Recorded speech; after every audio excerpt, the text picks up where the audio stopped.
Inilah 7 nabi palsu di zaman Rasulullah dan Khulafaur Rasyidin. Sepeninggalan Rasulullah Shallallahu Alaihi Wasallam ada sejumlah pendusta yang mengaku sebagai nabi. Bahkan, ada pula nabi palsu yang muncul ketika sang penghulu Rasul itu masih hidup.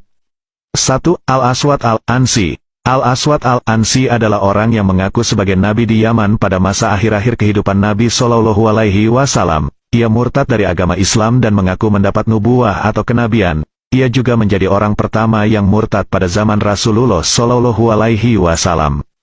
Al-Aswad dan pengikutnya menguasai hampir seluruh wilayah Yaman hanya dalam waktu yang cukup singkat, sekitar 3 atau 4 bulan. Melihat situasi itu, Nabi Shallallahu Alaihi Wasallam pun mengirim surat kepada kaum muslimin Yaman yang berisi anjuran perang melawan Al-Aswad. Singkat cerita, Al-Aswad berhasil terbunuh di rumahnya sendiri berkat bantuan seorang mukminah yang beriman kepada Allah Subhanahu wa Ta'ala dan Rasul-Nya. 2. Tulaiha bin Huwailid Al-Asadi. Nabi palsu yang meresahkan lainnya adalah Tulaiha bin Huwailid Al-Asadi. Kaum muslimin sudah berkali-kali menggelar operasi militer untuk memburunya, hingga akhirnya, Tulaiha kembali memeluk Islam dan menjadi muslim yang baik. 3. Musailama Al-Kadzab. Musailama Al-Kadzab adalah seorang pendusta yang mengaku dirinya menerima wahyu dalam kegelapan. Hal ini membuat Khalifah Abu Bakar As-Siddiq menggelar operasi militer di bawah pimpinan Khalid ibn Al-Walid, Ikrimah ibn Abi Jahal, dan Syarahbil ibn Hasanah untuk menumpasnya. Pertempuran tersebut berlangsung dengan dahsyat, di mana Musailamah membawa 40.000 pasukan. Alhasil, kaum muslimin berhasil memenangkan pertempuran dan Musailamah sendiri terbunuh di tangan Wahsy ibn Harb radhiyallahu anhu. 4. Sajah binti Al-Harits At-Tahlabiyah.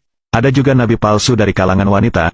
Ia adalah Sajah binti Al-Harits At-Tahlabiyah, wanita Arab Kristen yang mengaku nabi setelah wafatnya Rasulullah Shallallahu Alaihi Wasallam.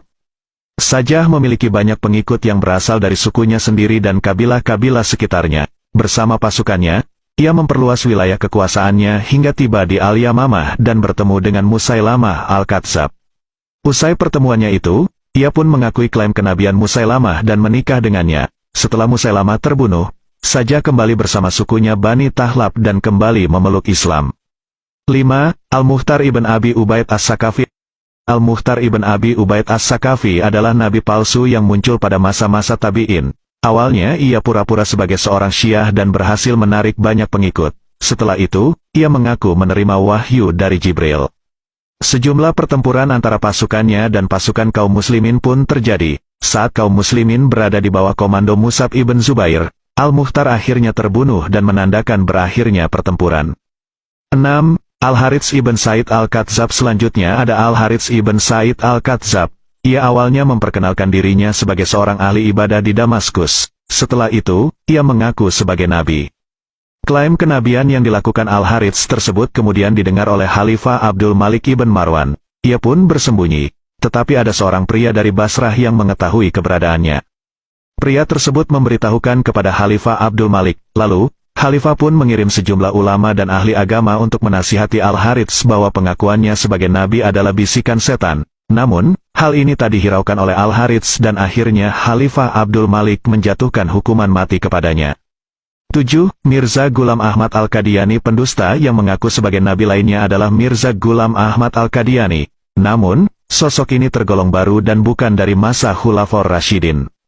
Lelaki yang berasal dari India ini mengaku telah menerima wahyu dari langit.